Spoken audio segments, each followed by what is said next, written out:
buenas, estimados y estimadas. Sean bienvenidos a otro episodio más de Repasamos. Mi nombre es Santiago y como siempre te doy la bienvenida para que disfrutes de otro capitulazo. Claro que sí, estamos repasando por acá. Estamos con Financiero 2. Estamos con IRAE, con uno de los impuestos claves a ver en estas primeras unidades. Tema interesante, a los que les gusta sí, a los que no, también les va a tener que interesar. ¿Por qué? Porque se va a preguntar. Así que prepárense, matecito, cafecito como siempre, o un tecito, lo que quieran. Porque vamos a comenzar. Hoy voy a tratar de bajar un poco el power porque si no, no me va a dar la vida para terminar con todos estos temas. Y bueno, estimado, estimada, te quiero robar un minutito de tu tiempo antes de comenzar. Yo creo que a estas altas horas del día es importante escucharlo, y si no lo escuchaste en el día, lo lamento, me disculpo por el mundo y lo voy a decir yo. Quiero felicitarte, te quiero dar el aliento que a veces falta, porque sí, seguramente estés sentado en silencio, estés sentada en silencio diciendo, ¿qué hago acá?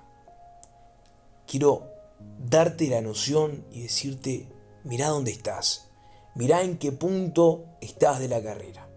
Y estás ahí, a un pasito nomás. Te costó más, te costó menos, puede ser. Pero bueno, ¿sos un bocho? Genial. ¿No lo sos? No pasa nada.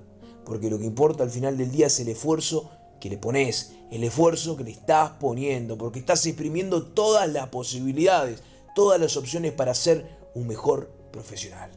Porque importa salvar, pero importa también aprender. Y eso es lo que estás haciendo. Puedes dudar del conocimiento lógico, todo el mundo lo hace. Pero al final del día estás formando un profesional. Y si el mundo es complicado, la carrera es complicada, cualquiera. Pero lo que importa es el esfuerzo. Y vos la estás remando. Le estás dando palo. Y yo te aseguro, como Santiago que me llamo, que todo ese esfuerzo va a tener resultado. Así que dale, te felicito por cómo estás, te felicito por cómo lo estás haciendo y te invito a que lo sigas haciendo. No bajes los brazos, no bajes el nivel, que no hay nada imposible en la vida, no hay nada complicado y todo lo que lleva una carga de esfuerzo importante da un buen resultado. Vamos arriba, a estudiar, cargamos ánimos, comencemos con Financiero.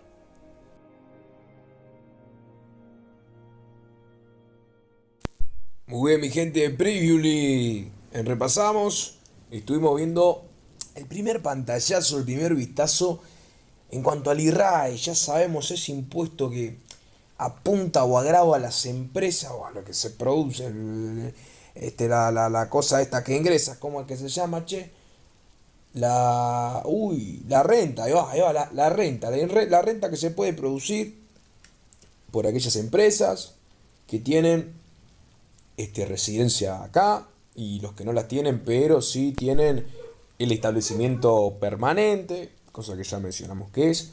Pero bueno, hoy nos toca desglosarlo un poquito más, deshuesar un poquito el impuesto y cuál va a ser el punto clave que vamos a analizar en todos y cada uno de los impuestos. Lo vimos en Financiero 1, lo estamos repasando en Financiero 2 porque básicamente construye todo.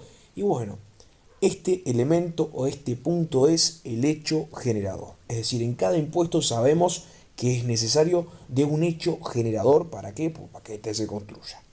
El hecho generador se va a construir en base a 4 pilares, que son la materia, o el elemento material, el elemento subjetivo, el elemento temporal y el elemento espacial.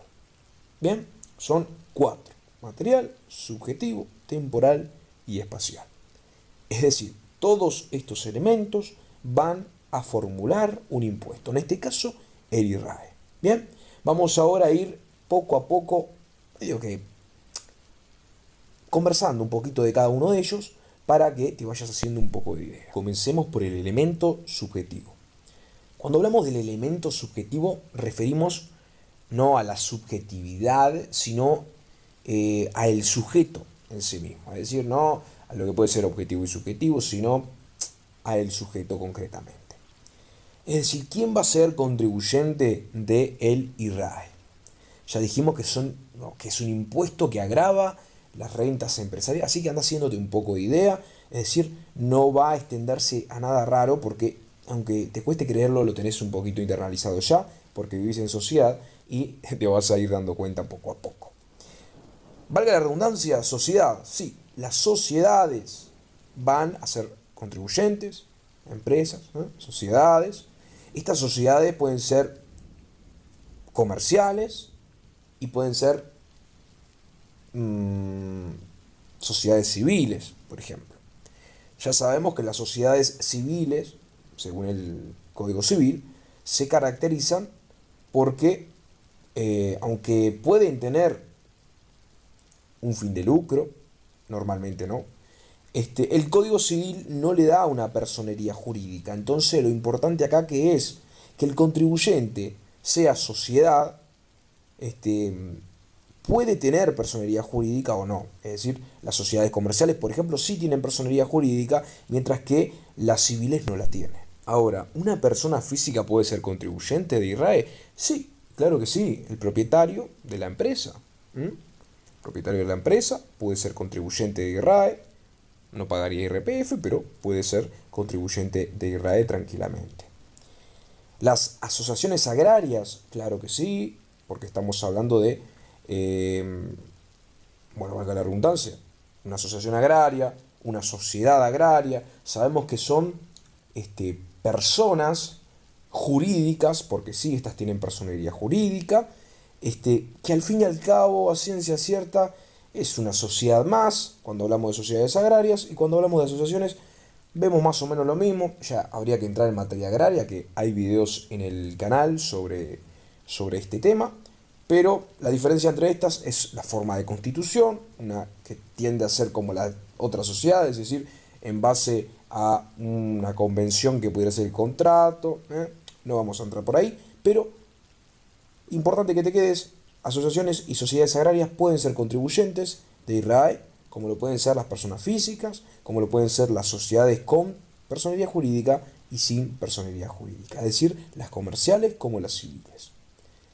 Ahora, los contribuyentes con establecimiento permanente, es decir, los que no son residentes, también van a ser contribuyentes de IRAE.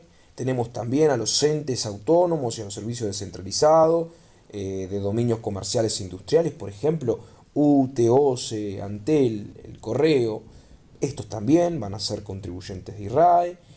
También podemos hablar del fideicomiso, ya saben, esta idea de un patrimonio que anda volando por ahí como un corral de bienes. Bueno, esta idea de un patrimonio aislado de los propios bienes de los sujetos, ¿no? Del crédito, de sus propias deudas puede tener. Eso. Fideicomiso también puede. Las asociaciones civiles y las fundaciones también. Tenemos las excepciones que son vistas en cuanto a la actividad. Por ejemplo, la Constitución dice X tipo de sociedades, como bien puede ser las sociedades civiles, ¿no? No sé, La Bomba, Fútbol Club, Las Bochas, Fútbol Club, que son asociaciones que no tienen un fin de lucro. Y bueno, en este caso la Constitución habla de una exoneración del IRAE.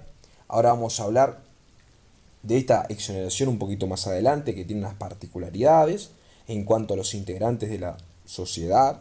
Pero es posible que se exonere si el contribuyente realiza una actividad educativa o cultural. Esto lo dice el 69 de la Constitución.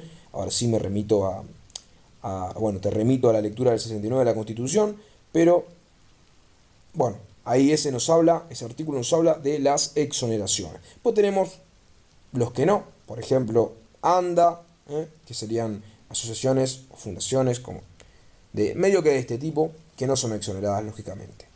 Entonces, en síntesis, podría decirse que quien desarrolla una actividad empresarial cae directamente en IRAE, y si una persona física es dueña de una empresa, paga IRAE también. Bien, pues es una unipersonal, como el ejemplo que les daba. El dueño de la empresa es una persona física, no hay una sociedad comercial, va a pagar IRAE. Lo que importa es que la actividad empresarial siempre recae directamente en IRAE. Y bueno, ese fue el elemento subjetivo del IRAE. Ahora vamos a hablar del elemento o el componente temporal. Es decir, el tiempo, desde cuándo a cuándo, cómo funciona esto en cuanto a este impuesto. Y bueno, acá tenemos el periodo de adquisición. Bien, tenemos que partir también de un concepto que ya hemos mencionado, que es el de devenir, es decir, que devenga el pago. Ya sabemos que el impuesto hay que pagarlo aunque no se haya cobrado, aunque no se haya recibido, por ejemplo, esta renta. Bien, esto es el devenir del pago de impuesto. Si tiene el derecho a cobrar, pímbate, hay que pagar la plata, dirían por ahí. Entonces, periodos de adquisición. Tenemos tres tipos o tres posibilidades. El primer tipo refiere al ejercicio económico, es decir, cuando se realiza ejercicio económico y se tiene una contabilidad suficiente, se va a utilizar este primer criterio. Es decir, para los contribuyentes que tengan una contabilidad suficiente, se va a optar o se va a ir por el periodo del ejercicio económico. En segundo lugar, tenemos a el agro, que va del 1 del 7 al 30 del 5. Bien, los contribuyentes agropecuarios tienen el ejercicio fijado por ley, que es del 1 del 7, reitero, al 30 del 5. Y el tercer criterio sería el año civil, y el año civil va del 1 de enero al 31 del 12, es decir, fin de año, el año entero. Ese sería el tercer criterio. Entonces vamos a tener tres criterios para el periodo de adquisición. El periodo, o es un periodo, podría decirse, en el cual se computan las rentas y los gastos para poder calcular el impuesto. Es decir, vamos a tener determinados ingresos, vamos a tener determinados egresos también, y en base a todo esto se computan y se calculan lo que se ha de pagar en impuestos. Es decir, entonces, aquellos que van por el año civil, que sería esta forma residual, del 1 al 31 del 12. Y bueno, en este lapso de tiempo, lo que se va a hacer es, en este periodo, computar rentas y gastos para calcular el impuesto. Y todo esto, como ya te mencioné en un principio, va de la mano del devengo, es decir, cuando nace el derecho a percibir el ingreso, percibir la renta, nace a su vez o se da el nacimiento de la deuda. Voy a compartir con vos un ejemplo que hemos visto en clase que seguramente te aclare el panorama. Por ejemplo, una empresa, Jorgito, no sé, a ver, carpintería, la carpintería Jorgito del barrio, gana una licitación de venta a la universidad. Es decir, este va a vender mesas, sillas, vamos a poner mesa, va a vender mesa a la universidad. Bien, supongamos que Jorgito, imagina la línea de tiempo, Jorgito el día 1 del 1, es decir, al principio de la línea, entrega las mesas. Bueno, el día que entrega las mesas nace el derecho, obviamente, al crédito. Supongamos que entrega 10 mesas por 10 pesos. Bueno, el derecho a cobrar esos 10 pesos nace el día que entrega las mesas. Luego transcurren X cantidad de días, que pudieran ser 20, 30, un mes, 2 meses, 3 meses, y después se cobra. Bien, supongamos que se cobra en febrero, el 1 de febrero. Enero, febrero, un mes. Entonces, entrego la mesa el 1 de enero y me pagan recién, o voy a cobrar el 1 de febrero. Según lo que te dije antes, ¿cuándo va a nacer entonces la obligación de pagar? ¿Cuándo es el nacimiento de la deuda? Y bueno, el nacimiento de la deuda es cuando entrego la cosa. ¿Por qué? Porque ya surge el crédito. Me explico, ya me deben. Pero bueno, se va a computar como que me pagaron. Después, al final de este periodo, al final de este periodo de adquisición, que puede ser, como te decía, el agro del 1 al 7 al 30 del 12, o si no, el periodo contable suficiente, en el primer criterio, el ejercicio económico o el resto del año civil. Al final, lo que se va a hacer es deducir. ¿Por qué?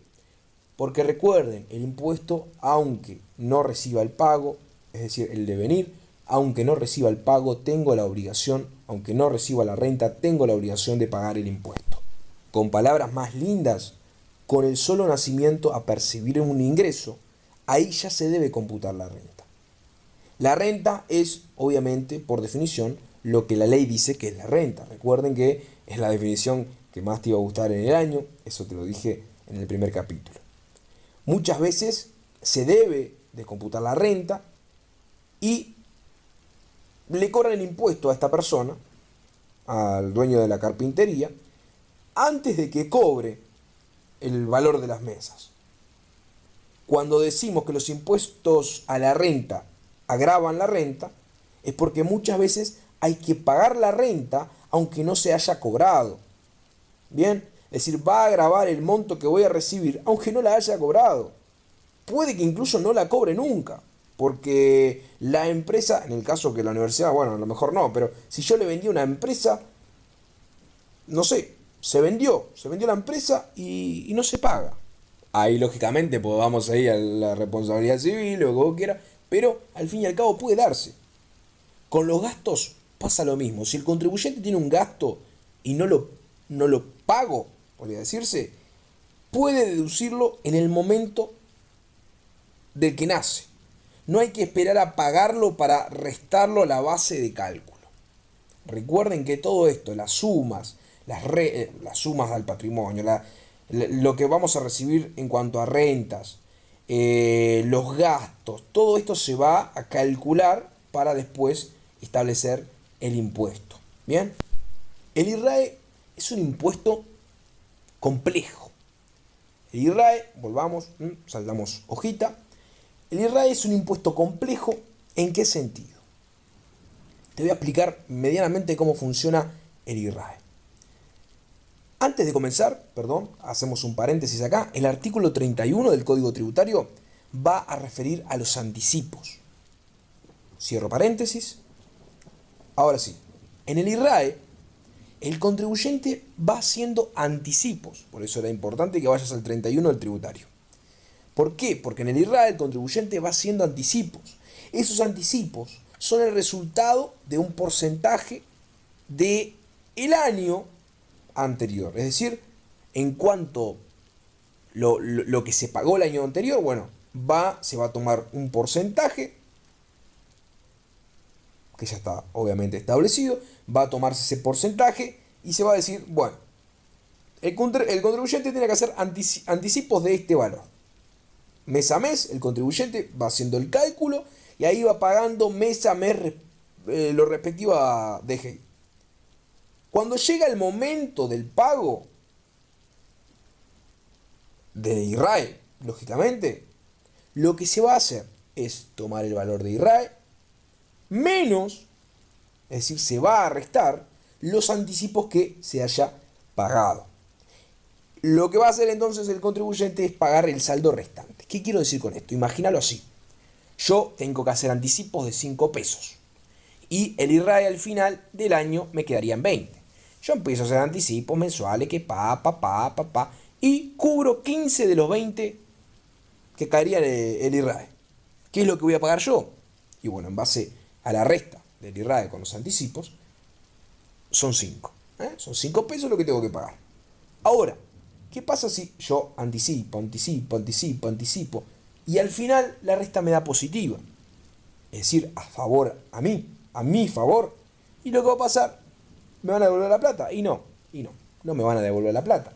Es decir, yo tenía que pagar 20 y pagué 30 o 25, esos 5 pesos o esos 10 pesos no me lo van a devolver. Lo que va a hacer es pasar para el próximo año y ahí va a decir, bueno, vos no pagaste 10 de más, por lo tanto te vamos a descontar 10 de más o 5 de más. Entonces podría decirse que si el saldo resultante al final es negativo, ahora sí me corrijo, es negativo, esto se va a ver como un crédito para el próximo año. Bien, básicamente va medio que por ahí. Importante destacar, el IRRAE no es es un mecanismo de cálculo complejo, como te dije, es raro, porque lo que se paga a lo largo del año, es decir, estos anticipos, no son el IRRAE. Bien, el IRRAE es lo que hay a fin de año. Los anticipos se deben pagar. No importa si cobro o no cobro, como yo te digo, tengo devengo el pago. Los anticipos lo tengo que hacer igual. Ahora, los anticipos no son el IRRAE. No se confundan con eso. El IRRAE es lo que se paga al final, después se restará con los anticipos, joya, divino, precioso. Pero no es lo mismo el anticipo que el IRRAE. Y no se olviden, tómenlo como fuente el 31 del Código Tributario para pegarle una leída a lo que se puede entender por anticipos. Otra cosa muy importante es qué determina el acaecimiento cronológico del hecho generador. Esto lo vamos a ver en el artículo 8. ¿Bien? La ley tributaria en el orden al tiempo. Nos dice así el artículo medio que por encima. Las leyes tributarias materiales se aplicarán a los hechos generadores ocurridos durante su vigencia. Es decir, acá ya estamos viendo el elemento temporal. ¿Bien? Se considera ocurrido a la finalización del mismo cuando sea de carácter permanente. Se considera ocurrido al comienzo de cada año civil. Es decir, acá vemos el último de los criterios, finalmente. En el primer elemento, es decir, las leyes tributarias materiales, primer elemento no, en la primera parte del artículo, las leyes tributarias materiales se aplicarán a los hechos generadores ocurridos durante su vigencia, es importante ver qué ocurre. ¿Qué ocurre si antes del cierre del ejercicio se sanciona una nueva ley que incrementa la tasa, por ejemplo? ¿Qué es lo que va a pasar si surge una ley que incrementa la tasa de lo que yo tendría que pagar por IRRAE? Y bueno, acá nos lo dice el artículo 8. Se aplica la nueva ley, básicamente, pero se aplica a todo el hecho generador. No es verdad la irretroactividad de la ley tributaria. Esto es lo que destacó al principio de la norma. Aunque nos dice que sí el artículo 8, o nos da a entender que sí, no es verdad. No es verdad la irretroactividad de la ley tributaria. Pregunta muy ilusión, ¿es irretroactible la ley tributaria? No. Al revés, admite la retroactividad. Bien, se hace de cuenta de que todo pasó al final, básicamente. A ver, visualizalo conmigo.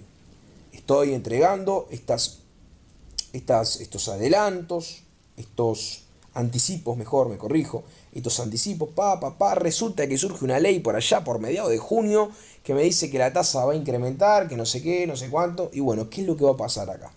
Lo que va a pasar es que se aplica la nueva ley, pero se aplica todo el hecho generador. Por lo tanto, ¿es retroactiva?